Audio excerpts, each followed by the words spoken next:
Bueno, a continuación vamos a pasar al segundo ponente, porque yo creo que es casi mejor, están entrando muchas preguntas, pero casi es mejor dejarlas para el final, por cuestiones de manejar mejor el tiempo y en la tertulia. A continuación, el doctor Jesús Fortún Abete nos va a hablar nos va a hacer una actualización de las vacunas y nos va a hablar de las nuevas variantes. El doctor Fortún es doctor en medicina por la Universidad de Alcalá, especialista en microbiología clínica,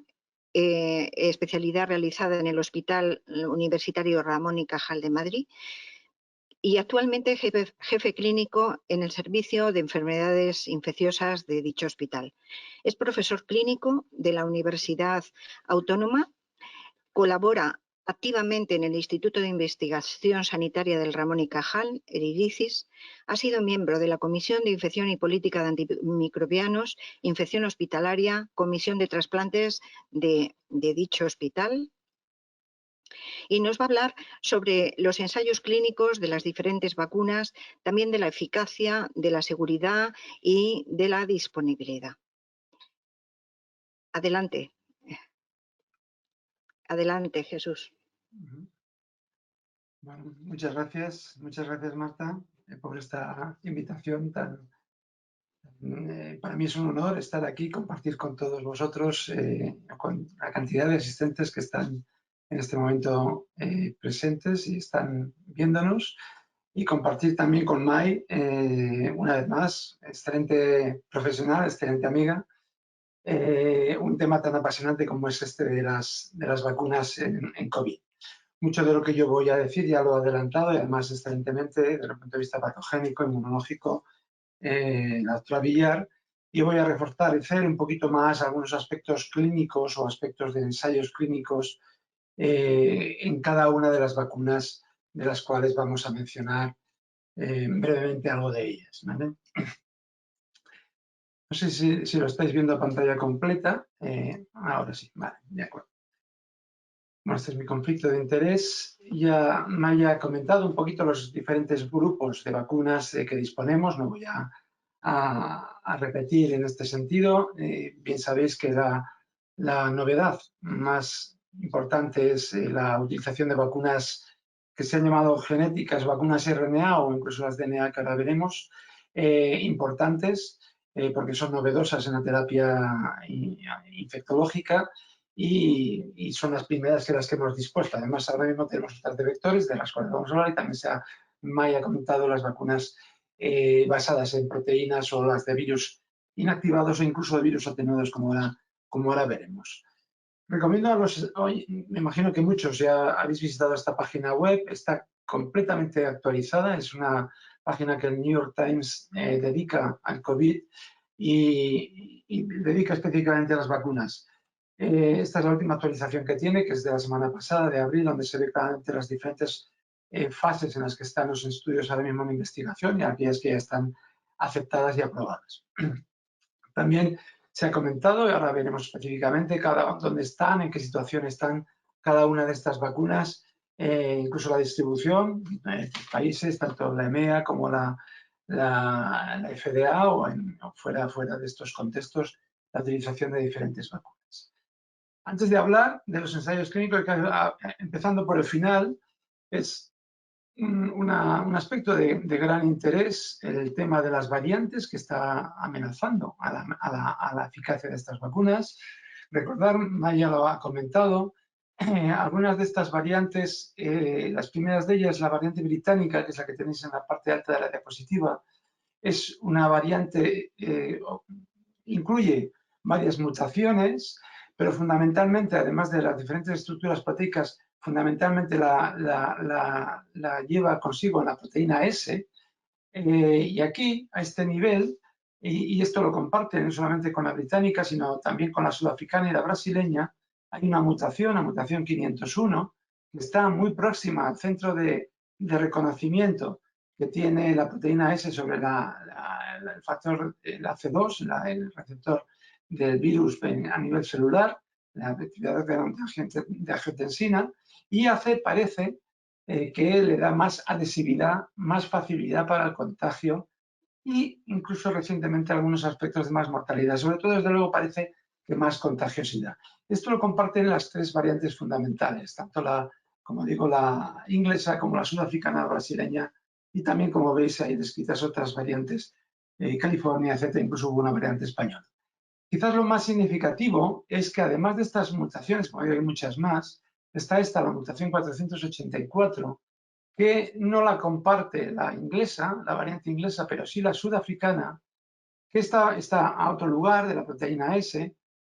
pero que sí que parece que está implicada en una respuesta inmunológica más pobre a determinadas vacunas, por lo menos a las vacunas no RNA, como ahora veremos, y que puede cambiar un poco el panorama y la perspectiva a medio y largo plazo con la utilización de vacunas.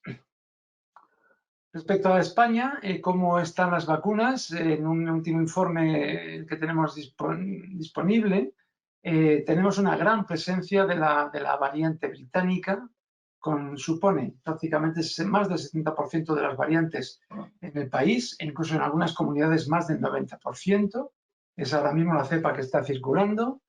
Sin embargo, la variante sudafricana está menos expresada, solamente 75 casos, se ha justificado algunos brotes. Esto, como digo, sería más preocupante porque esta vacuna se asociaría a una menor eficacia de determinadas vacunas, y también es poco presente de momento en la variante brasileña, también se han detectado muy poquitos casos, 32 casos. Como vemos, esta expresión por las diferentes autonomías es variable. Es superior al casi el 100% en Asturias, o también muy alta en Cantabria, 95%, 90% en Cataluña. Sin embargo, en Madrid solamente el 59% y también es alta en Navarra. Vemos que esta presencia es heterogénea, no sé, eso puede tener lugar o no con las diferentes evoluciones de la pandemia en las diferentes regiones en España, pero debido a esta mayor contagiosidad de la cepa, pero es verdad que esta es la fotografía a día de hoy de lo que está ocurriendo en nuestro país. Entrando ya con las vacunas y lo que ya me ha adelantado en muchos de los aspectos, vamos a empezar con lo que me han llamado, como he dicho, vacunas genéticas, que aquí estarían las vacunas RNA y también las vacunas DNA.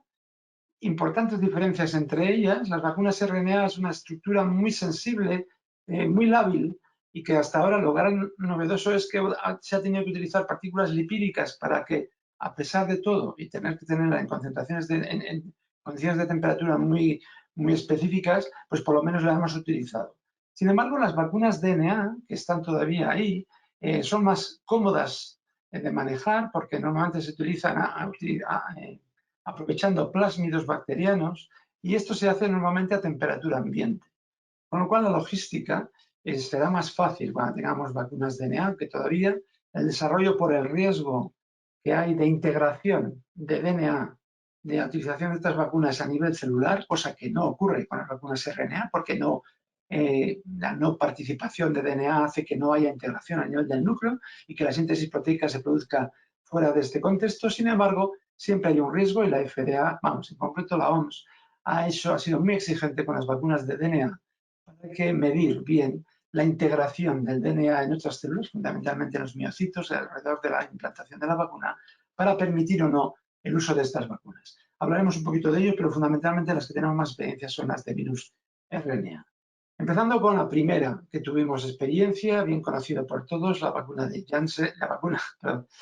la vacuna de Pfizer, BioNTech,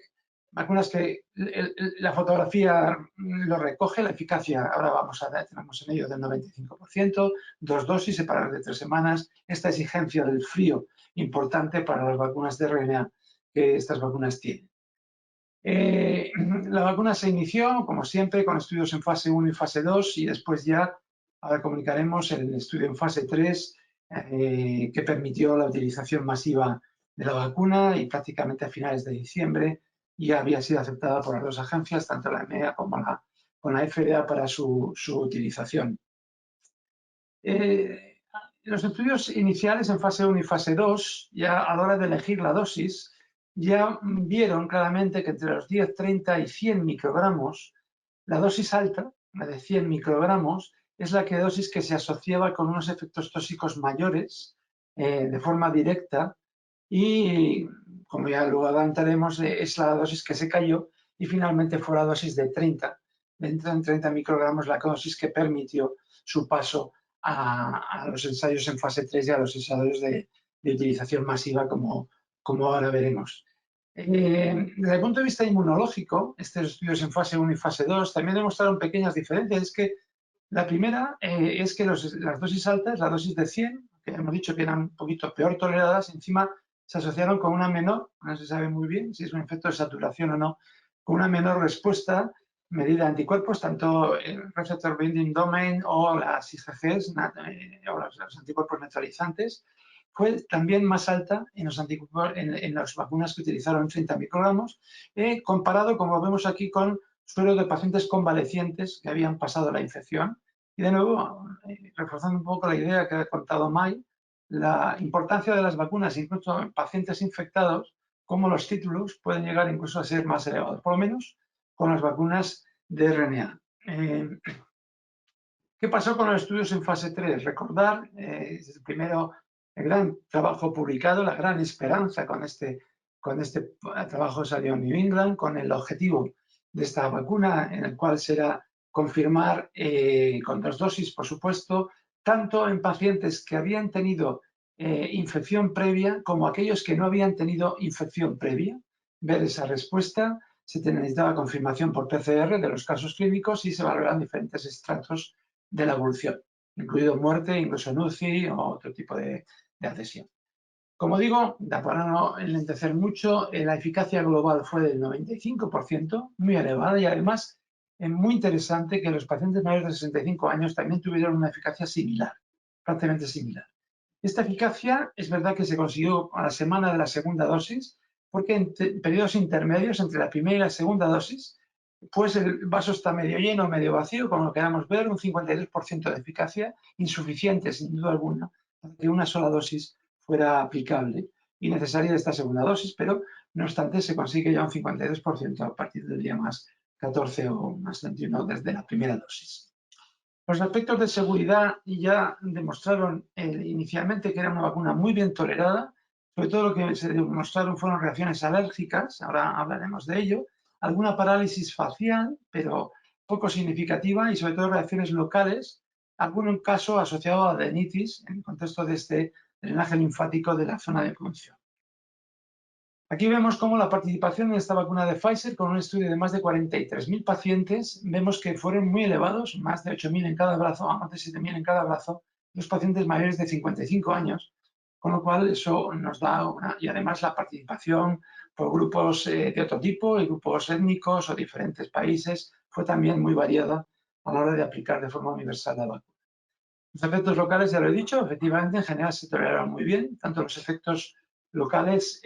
mayoritariamente a nivel de la zona de la inyección. Es destacable que los pacientes mayores de 55 años siempre, no solamente en esta vacuna, sino en otras también, los efectos secundarios locales y sistémicos van a ser más bajos, siempre. Parece que esa respuesta inmunológica también está un poquito más debilitada en los pacientes mayores, también está influyendo en esta intensidad de los efectos locales. Y a nivel sistémico pasó lo mismo. En general, bueno, ahí están los datos, bien tolerados, fundamentalmente fatiga, cefalea, pero en la parte inferior de la diapositiva, los pacientes mayores de 55 años tuvieron menor tasa de efectos sistémicos que los pacientes menores de 55 años.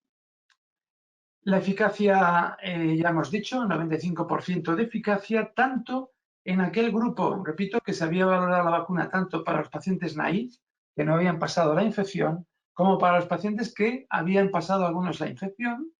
Y es curioso que parecía que podría hacerse pensar que haber pasado la infección hubiera sido un primer inóculo y las dos vacunas hubieran sido el segundo y tercer inóculo, y por lo tanto, en los que habían pasado la infección, tener al final una eficacia mayor, pues se ve que fue muy similar. Es decir, es verdad que en este tipo de vacuna no solamente se desarrollan anticuerpos frente a la proteína S ya expuesta, sino que es lo que estamos vacunando, administrándose el RNA, también parece que haya algunas proteínas o productos intermedios antes de esa proteína S que quizás en la infección no están presentes, que podrían justificar esta igualdad de eficacia en pacientes vacunados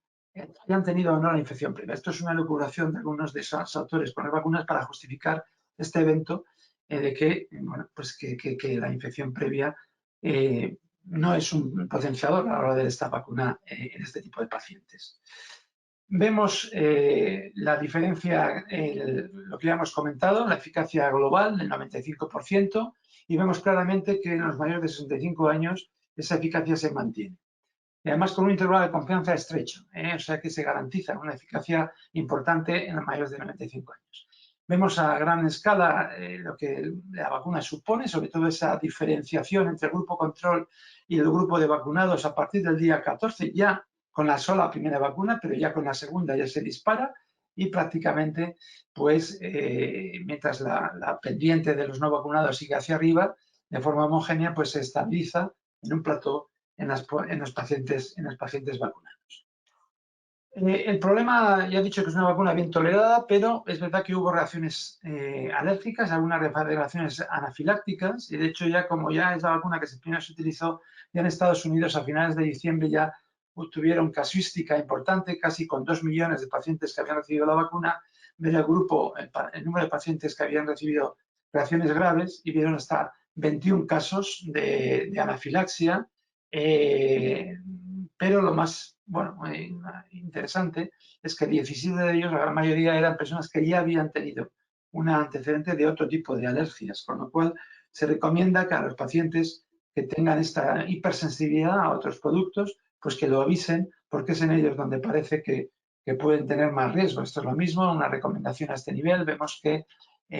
además este desarrollo de esta hipersensibilidad fue muy precoz. En los primeros 30 minutos casi el 90% habían desarrollado, con lo cual se recomienda a los pacientes en la vacunación que esperen 30 minutos a que no haya estos efectos adversos, y es una recomendación, están resumidas de forma universal, aplicado por lo menos a las vacunas RNA. Puede ser además, como ha pasado ya tanto tiempo desde la utilización del ensayo clínico, estamos en abril, cuando sus primeros pacientes ya empezaron en agosto, en septiembre a recibir las vacunas, ya ha comunicado los resultados a 6 meses, garantizando también una estabilidad inmunológica muy potente, manteniendo 6 meses de más del 90% de eficacia, lo cual es muy interesante, y sobre todo la prevención de enfermos graves, de enfermedad grave, pasados 6 meses, como digo, casi del 100%. Es decir, es una vacuna enormemente eficaz, desde luego mucho más potente de las conocidas virales que teníamos hasta la actualidad. Y lo más interesante en este sentido, este reporte reciente de la propia Pfizer, que en la variante sudafricana y sobre todo en Sudáfrica, donde más se ha podido analizar este aspecto, las vacunas también mantienen esa eficacia muy alta, con lo cual, por lo menos en vacunas RNA, aunque hemos dicho que esta variante africana y también la brasileña pudiera afectar a algunas vacunas, parece que las de RNA no están tan en riesgo como sí que las son las que pueden ser los de adenovirus y las que pueden ser las derivadas de proteínas. Además de ello, Pfizer ha comunicado 3 eventos que me parecen importantes. Una es el desarrollar, el pensar ya en un ensayo con un booster a los 6 y 12 meses, entre 6 y 12 meses, habida cuenta de que puede haber, pero los datos hasta ahora no apuntan en ese sentido, porque parece que se mantiene la inmunidad muy larga, pero van a hacer un ensayo clínico para ver si es necesario poner un booster a los pacientes ya vacunados. El otro ensayo clínico que han lanzado y que están pendientes es hacer un ensayo en embarazadas. Sabemos que hay controversia, en este caso se le está recomendando a las embarazadas que no se vacunen. Sin embargo, es una población de riesgo, como lo es en la población, en la gripe, porque no ha habido embarazadas en los ensayos clínicos, simplemente. Y entonces es muy interesante saber o tener información cuanto antes de qué hacer con esta población. Y también ya se han comunicado los primeros datos de vacunas en adolescentes. Importante también, si hablamos en una ambiciosa utilización de las vacunas para erradicar finalmente la infección, habrá que plantearlos también en adolescentes y en niños, y es importante conocer la reacción en esto, y Pfizer acaba de comunicar también una buena tolerancia en este grupo de gente más joven, ¿no? Pasando un poquito ya al segundo grupo de vacunas, también no abandonamos el RNA, que siguen siendo la Viana, en este caso la vacuna de Moderna, también muy similar, con una metodología parecida y como vemos con una eficacia también prácticamente calcada. En este caso, la segunda dosis se produce en vez de a las 3 semanas, a las 4 semanas, y también con unas exigencias del frío también un poquito menores que la de Pfizer, pero también exige congeladores por lo menos a temperatura más baja de -20. Los estudios en fase 2 ya demostraron una buena correlación y una buena producción de anticuerpos, tanto de anticuerpos convencionales, por así decirlo, determinados por IgG, o anticuerpos eficaces en la neutralización, e incluso estos ya comunicaron que estaban presentes hasta el día 120, 4 meses. Hemos visto que Pfizer la comunicaba a 6 meses, pero ellos ya habían comunicado a 120, y vemos que además en pacientes mayores, más de 71 años, también esa actividad se mantenía, lo cual era una interesante comunicación. A nivel local, similar a lo que hemos dicho para Pfizer, también 84%, pero la mayoría de ellos bien tolerados. Aquí no había diferenciación entre la dosis alta o dosis en las diferentes dosis, pero fueron, como digo, muy similares, y la mayoría de los efectos secundarios, además de los propiamente dichos locales, pues hay que comentar algunas adenitis, también como parecía en la vacuna de Pfizer, y también parálisis faciales y unas reacciones alérgicas similares a las de Pfizer en la misma magnitud. La eficacia, como vemos, y la separación del grupo control y los casos similar, a partir del día más 14 de la primera dosis y reforzada con esta segunda dosis. Aquí matizar que, a diferencia de la vacuna de Pfizer,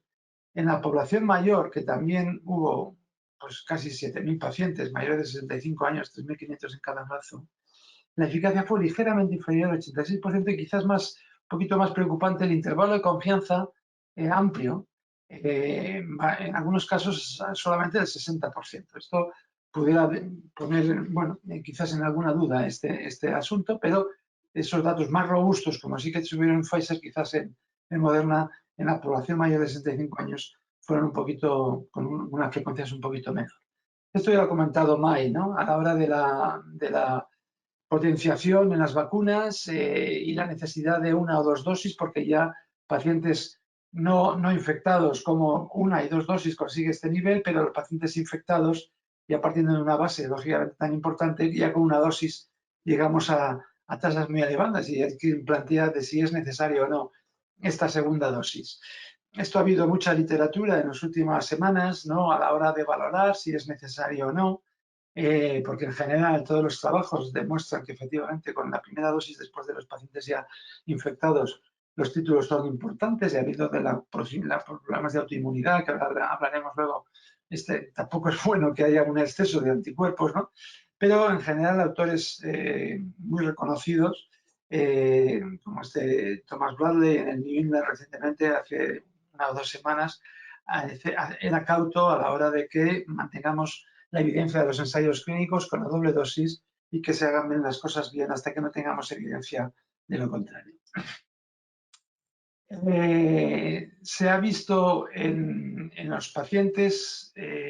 también en los pacientes con esta vacuna, con la vacuna de Moderna, hay ensayos clínicos, también utilizando estas variantes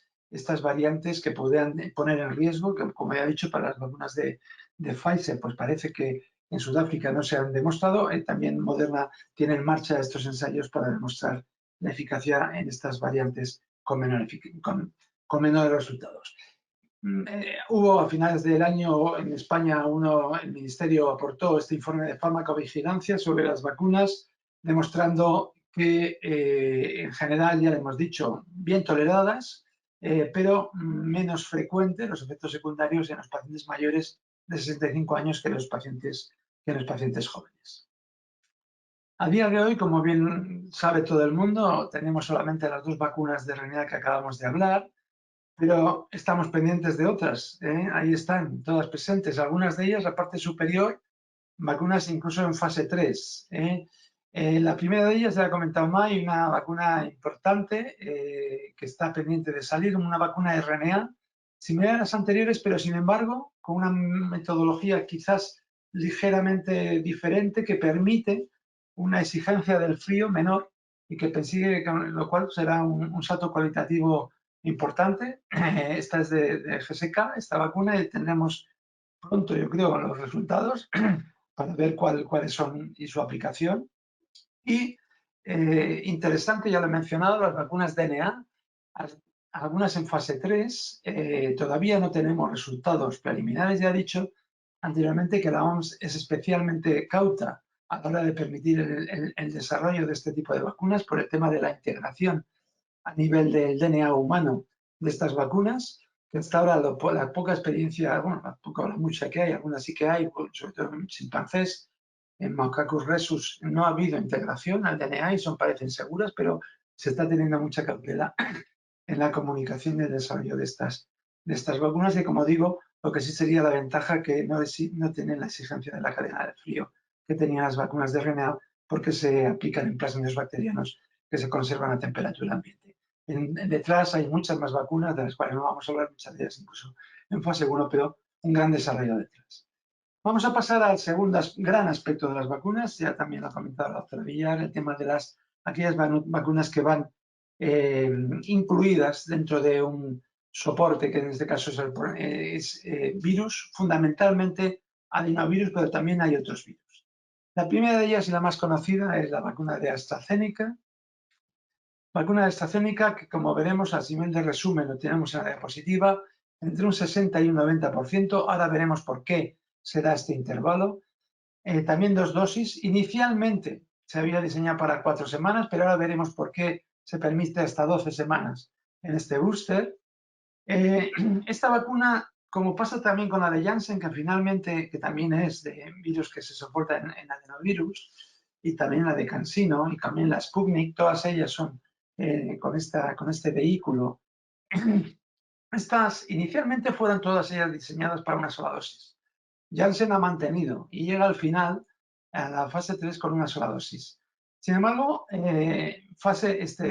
AstraZeneca inicialmente había iniciado sus ensayos en fase 2, al menos había sido con una sola dosis y había conseguido unos anticuerpos neutralizantes del 90%, y ya pasó al fase 3 con un desarrollo inicial para ir con una sola dosis. Sin embargo, cuando ya se había puesto en estudio en fase 3, sobre todo a nivel de pacientes de Inglaterra, se dieron cuenta en un análisis que hicieron a pocos pacientes que con una segunda dosis, en vez de tener 90% de anticuerpos neutralizantes, producían un 100%,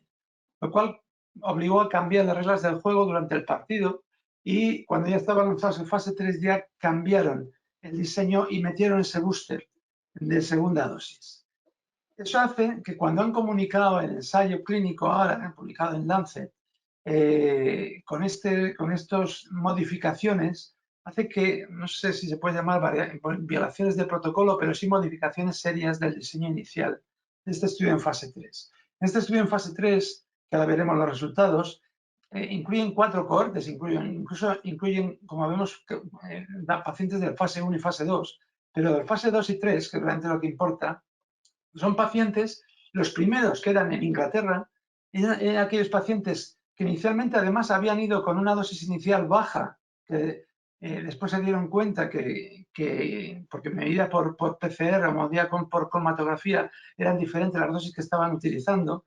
En este primer estudio con dosis baja seguido de dosis alta, que incluyeron solamente pacientes hasta 55 años, esta es esta cohorte, y después, cuando ya se dieron cuenta de este problema, este estudio fundamentalmente lo hicieron en Brasil, metieron dosis más altas y aquí sí que metieron pacientes mayores. Esto es un poco complicado de expresar, no tengo más tiempo a la hora de decirlo, pero me detengo un poco en ello a la hora de justificar los resultados porque es importante. Al final ellos han comunicado un análisis global del 70%, pero es diferente, porque en los pacientes, en este primer estudio en inglés, era solo perdón, en el estudio al revés, en el que excluyeron dosis bajas seguido de dosis altas, sí que era el estudio inglés, perdón, en este caso era del 65%, mientras que la eficacia global en los pacientes que incluían, perdón, es al revés. Los pacientes con baja dosis seguidos de alta dosis, que son los ingleses, en este sí que consiguieron el 90%, pero en los pacientes que son fundamentalmente los brasileños, de base ya estándar dosis en ambas dosificaciones, que aquí es donde incluyeron a los mayores de 65 años, aquí la eficacia es del 62%. Ahora hablamos de esta seguridad. A nivel de la eficacia de la seguridad, se tolera en general muy bien. Es verdad que hubo 3 casos de mielitis, un paciente con esclerosis múltiple que no lo habían diagnosticado antes de los eventos. Y hubo también incluso neutropenias transitorias. Aquí vemos las diferencias. Vemos que la limitación mayor de la vacuna de AstraZeneca es que en este grupo de mayores de 55 años pues fue bastante pobre, en el sentido de que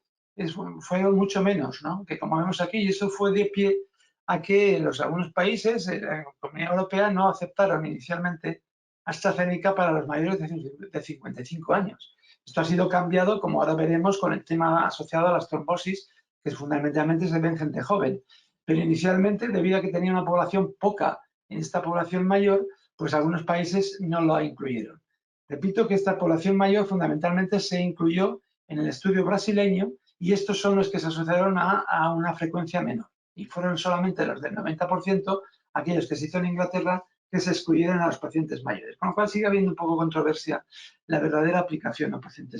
pacientes mayores con los resultados globales. Ya ha comentado Mai este estudio. Enseguida se dieron esta limitación que tenía AstraZeneca para que los pacientes mayores, porque a algunos países les había limitado su uso, enseguida hicieron un trabajo, como vemos, con pocos pacientes, la verdad, incluidos pacientes mayores de 70 años, demostrando que efectivamente, incluso en los mayores de 70 años, esta producción tenía lugar, aunque es verdad que si solamente se utiliza una dosis, es precisamente en los mayores de 70 años, esta eficacia es claramente inferior. Con lo cual, sigue habiendo una pequeña duda con esta vacuna en los pacientes mayores si verdaderamente tiene unos niveles tan altos como en los pacientes jóvenes. Pasando a otra vacuna, adenovirus, en este caso la rusa, la vacuna de Sputnik, también comunicada sus desarrollos en fase 3 en un Lancet de febrero. A diferencia del anterior, de AstraZeneca tiene una vacuna, el virus adenovirus que utiliza es un virus derivado de chimpancé. En este caso, las vacunas, el adenovirus que utiliza las vacunas Sputnik son adenovirus humano, el 26 del 5. Y a diferencia de lo anterior que hemos comentado con la vacuna de AstraZeneca, los rusos la verdad es que comunicaron unos resultados excelentes en todos los grupos etarios superiores al 90%, incluso mayores de 60 años, que en este caso sí que consiguieron reclutar bastantes pacientes. Aquí vemos, se parece bastante las curvas a las que hablábamos para las vacunas de RNA y con una tolerancia y un número de efectos secundarios muy reducido. Prácticamente en todos los grupos etarios la eficacia se tuvo, este es el grupo control, y en todos de diferente tipo de anticuerpos e incluso de inmunidad celular,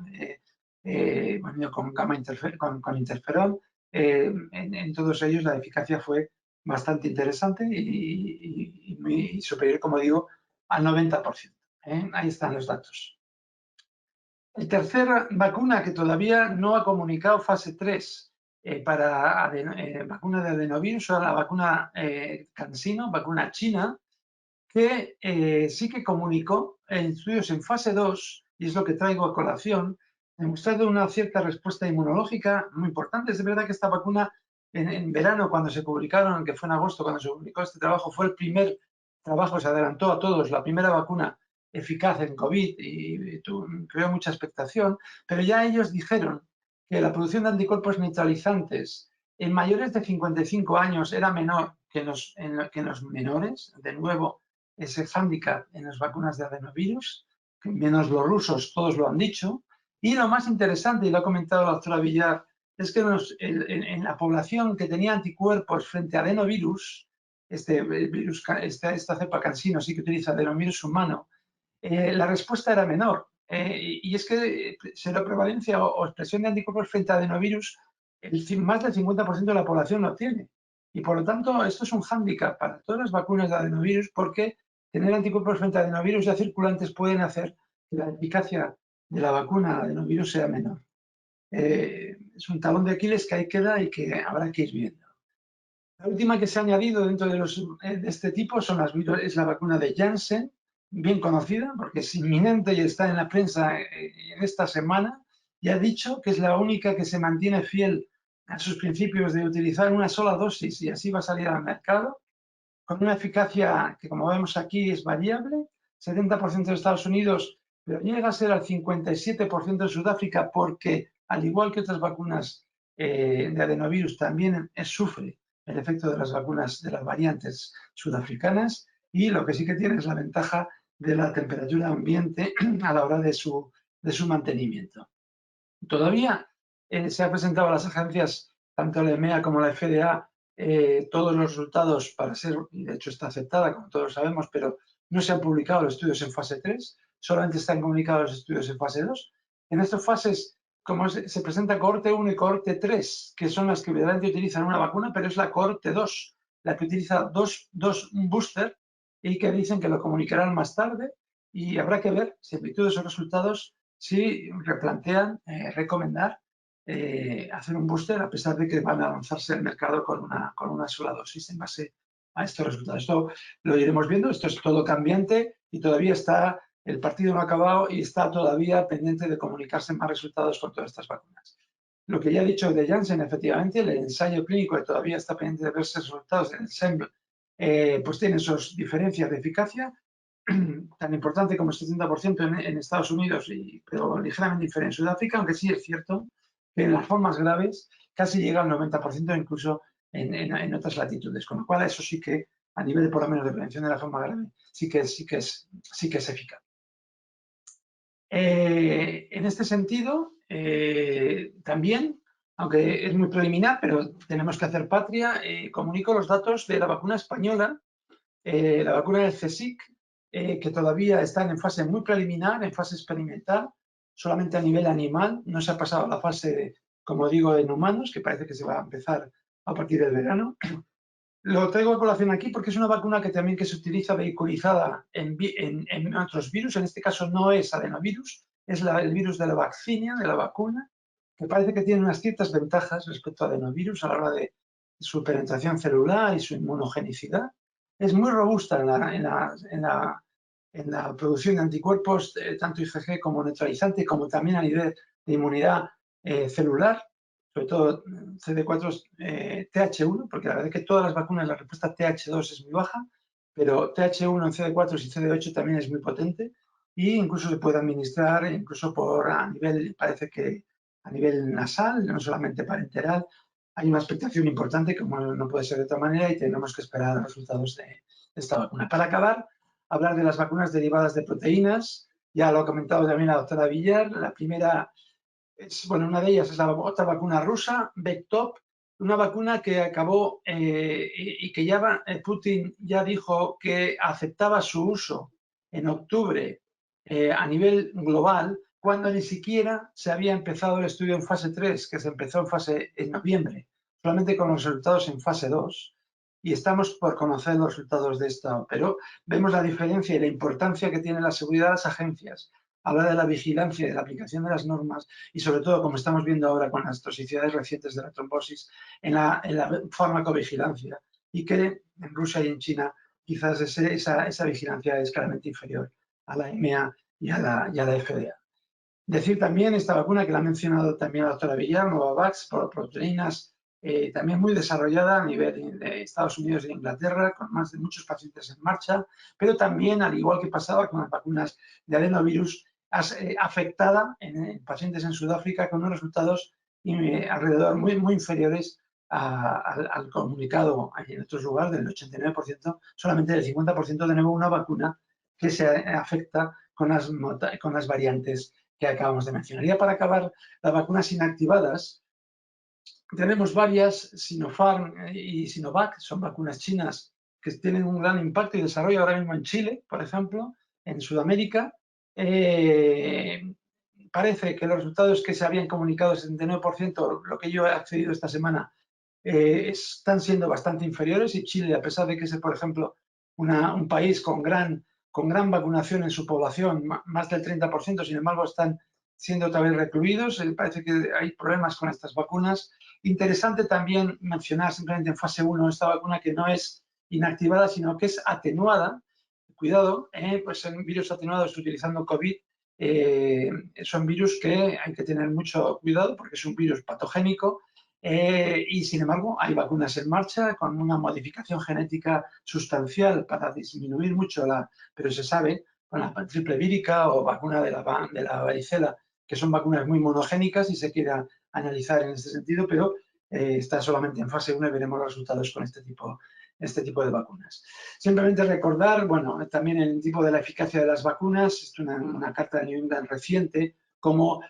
pues de nuevo, las vacunas de Janssen o las vacunas de AstraZeneca se afectan considerablemente con estas variantes, sobre todo las variantes sudafricanas, y aunque en este trabajo no hay datos para las vacunas de RNA, ya hemos dicho que algunas comunicaciones de Janssen, de Pfizer sí comunican buenos resultados. Es decir, estamos un poco al tanto y cuidado con estos resultados en estas vacunas. El Ministerio ha aceptado, como todos sabemos, además de las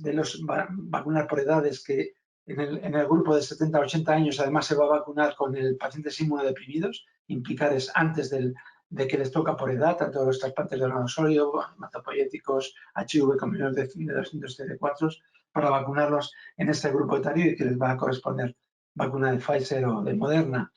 Recordar en este tipo de pacientes inmunodeprimidos que en general los pacientes inmunodeprimidos está absolutamente desaconsejado el uso de vacunas con virus atenuados. Por lo tanto, esta última vacuna que hemos mencionado no se podría aplicar nunca, pero se vacunarían con el resto, pero se sabe, también lo sabe con la vacuna de la gripe o el neumococo, que la respuesta inmunológica del paciente inmunodeprimido es menor. Y de hecho, este estudio que acaba de salir publicado, comparado infliximab en pacientes con artritis reumatoide contra otro monoclonal, que es vedolizumab, parecido al natalizumab, pero que tiene menos poder inmunológico, pues se sabe que los pacientes en infliximab reduce, en este caso con vacunas tanto de RNA como vacunas de AstraZeneca, el resultado de pacientes inmunodeprimidos que tuven biológicos, ese resultado es menor y por lo tanto se debe reservar aquellas vacunas de mayor eficacia a aquellos pacientes inmunodeprimidos para que esa bajada que sistemáticamente se va a producir, que el colchón y que el resultado sea lo menos posible. Para acabar, yo lo he comentado Mai,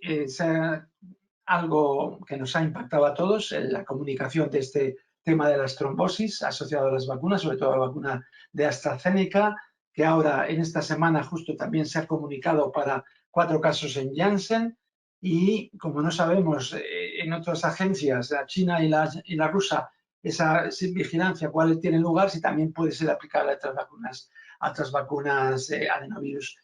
mencionadas. Vemos que en general es bajo, son trombosis del sistema nervioso, trombosis a nivel esplánico y también a nivel del sistema nervioso central. Son normalmente en mujeres jóvenes, menores de 60 años, y se han producido hasta ahora este número de casos, 62 casos de trombosis del nervioso central, pero también esplánicas, lo viene a ser una frecuencia de 1 por millón, muy baja, y en base a ello se han comunicado, como ha dicho ella, en el New England de la semana pasada, del viernes, 2 comunicaciones, una de ellas producida por noruegos, que han comunicado 5 casos, como vemos, de pacientes, aquí no está la edad, pero todas ellas menores de 50 años, y vemos con tasas de plaquetas por debajo de 70.000, e incluso por debajo de 20.000 en todos ellos, ahora veremos un poquito. En otra publicación más interesante, vamos, mejor analizada, yo creo que está alemana, que se ha comunicado 11 casos, como vemos las plaquetas, todas ellas bajas, por debajo de 20.000, y en este caso aquí tenemos el resumen, son mayoritariamente mujeres, no habían recibido heparina previa porque este cuadro remeda a la trombopenia asociada a la heparina y pueden producir trombosis del sistema nervioso central y trombosis esplánica e incluso coagulación intervascular isquémica. El cuadro es grave y produce mortalidad en la serie noruega de más de 3 de 6, de 3 de 5, aquí de 6 de 11, y produce efectivamente estas alteraciones, ella ya lo ha mencionado, produce una agregación y cuando esta agregación se produce antes de los 30 minutos es grave y es en la exposición que ellos hacen in vitro, cuando hacen el factor plaquetario 4, que es un macromolécula entre el factor plaquetario 4 plaquetar, que es un catión, y el anión, que puede ser la heparina u otros aniones, y en este caso parece un resultado de la vacuna, esa agregación se produce rápida y precipita y esa agregación se puede inhibir, en este caso con heparinas de bajo peso o valerinas no fraccionadas. No obstante, se desaconseja porque, como es tan parecido a la heparina, no se aconseja tratar con heparina estas trombosis y, sin embargo, también se inhibe con inmunoglobulinas. De ahí que estos autores alemanes pues propugnan entre su utilización, además de no dar heparina y no dar incluso derivados de la vitamina K sin TROM, porque hasta que no pase de 100.000 plaquetas no se recomiendan, dar inmunoglobulinas que revierten muy bien esta agregación plaquetaria, y también, si hay que utilizar otros anticoagulantes, hacer anticoagulantes del tipo de Pravaxa o derivados antitrombina, antifactor 10, derivados que no tienen que ver ni con la heparina ni con los cumulonides, con los dicumonónicos, perdón. Este cuadro, como ya he dicho, se parece mucho a la trombopenia asociada a la heparina y se ha venido a llamar BIT porque es inducido por la vacuna una trombopenia trombótica, como digo, patogénicamente muy similar. A nivel español, la FACME, Asociación de Federaciones de Especialidades, ya se adelantó al problema, incluso antes que se publicara en New England, haciendo hincapié de este caso, y las recomendaciones, tanto la utilización de inmunoglobulinas o incluso plasmaféresis en algunos pacientes, y la utilización de este tipo de anticoagulantes, evitando la heparina y evitando, como digo, el sintrono derivados de la vitamina K. Esto es lo mismo, un algoritmo a la hora de la recomendación y de la expansión. Entonces, ahora, ya para acabar, y ahora esta es mi última diapositiva, decir que cuál es la situación con esto. Se ve que en la AstraZeneca, y yo creo que se va a aplicar a todas las vacunas de adenovirus, este riesgo con la trombosis asociada a la trombopenia, y han sacado, este es un estudio inglés, donde habrá que cotejar riesgos. El riesgo de que un gente joven le pase la trombosis es bajísimo, pero que te mueras de COVID también es bajo. Y por lo tanto ahí el ratio se aproxima. Sin embargo, conforme avanzamos en la edad, pues que te mueras de COVID es muy alto y sin embargo el riesgo de trombosis sigue siendo bajo. Con lo cual, ahora han puesto el punto de corte en 60 años para vacunar a partir de 60 años, saltándose un poquito lo que hemos dicho antes, que es en este grupo donde menos eficacia hay, pero por lo menos es más segura, y yo creo que se van a tener que incluir también los de 50 a 59 años al menos, porque si no, no vamos a tener vacunas si no se incluyen estos grupos en estos pacientes para todos. Acabar con mensajes de esperanza. Esto es una experiencia en un centro médico americano, pero nosotros en el Ramón y Cajal la experiencia ha sido lo mismo. El número de pacientes infectados cuando no teníamos vacunaciones era muy alto, cuando se vacunó con una sola bajó mucho y cuando ya se bajó con 2 dosis prácticamente se redujo. Estos datos en Dallas son los mismos que nosotros hemos tenido en Ramón y Cajal, con 8.000 empleados ya vacunados. Solamente ha habido 3 casos de infección, y a nivel de la curva, cómo va a tenderse, cómo disminuye claramente tendiente a cero la esperanza de las vacunas. Esto es lo mismo a nivel de una población general, la experiencia de Israel, con más de 1 millón, con más de 500.000, casi 600.000 vacunados, cuando se comunicó esto en New England, en comparación con los controles, la respuesta sí muy significativa, ya no solamente en estudios de ensayos clínicos, sino también en pacientes, en poblaciones grandes, en poblaciones masivas con respuestas mayoritarias. Y esto es todo. Muchas gracias. No sé si me he excedido un poquito en el tiempo. Si es así, pido disculpas. Muchas gracias.